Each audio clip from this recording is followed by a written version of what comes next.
Paano ba gawin yung ganyang AI photo?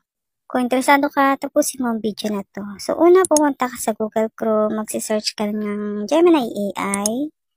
Ayan, and then pumunta ka dito sa unang lalabas na Gemini AI at yan ang makikita mo. And then, dito may Ask Gemini sa baba. Diyan mo ilalagay yung prompt na kailangan para makapag-generate tayo ng ganoong AI photo. At dito may plus sign. Ayan, i-click mo lang and then makikita mo yung upload files and media picker. Kaso nga ay bumalik. Kaya uulitin ko. Ayan, ipinis ko na yung prompt and then mag-upload ako dito ng picture ko. And then dito sa media picker, pipiliin ko yung picture ko.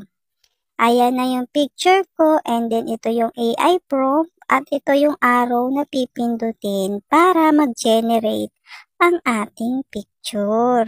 Itong AI prompt ilalagay ko po sa description box sa aking YouTube channel. Hindi po ako naglalagay sa comment section. Kung gusto nyo pong makopy yun, pumunta po kayo sa aking YouTube channel.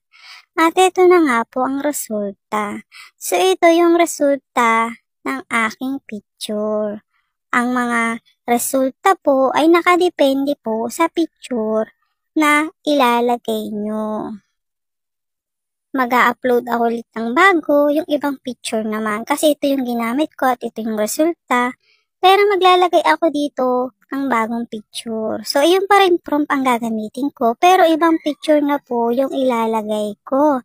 Para makita nyo na depende sa picture ang resulta ng ating edit. At ayan na nga po. Pinindot ko na po yung arrow para mag-generate na yan. Tapos, wait lang natin lumabas ang ating picture. Kung makikita nyo, iba na yung picture na inilagay ko kaysa kanina at ito yung resulta niyan.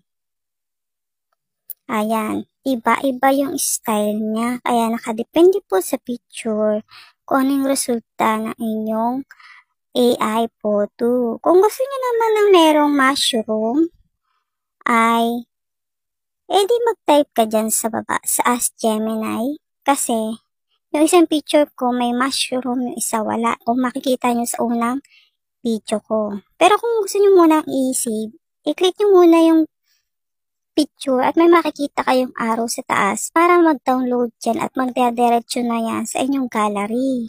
Pwede na nyo siyang i-post sa Blue Up at sa Black Up.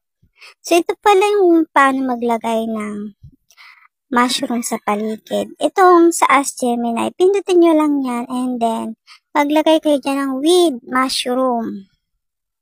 With many mushrooms in the background.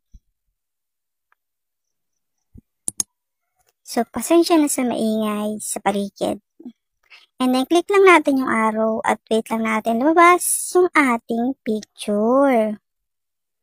At dito pala sa aking YouTube channel, kung hindi ka pa nakasubscribe, baka naman.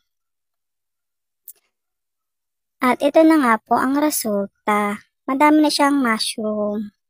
Diba? At kung gusto niyo pa ng ganitong mga tutorial, ay nag-upload ako sa aking YouTube channel. Pwede kayong bumisita sa aking YouTube channel.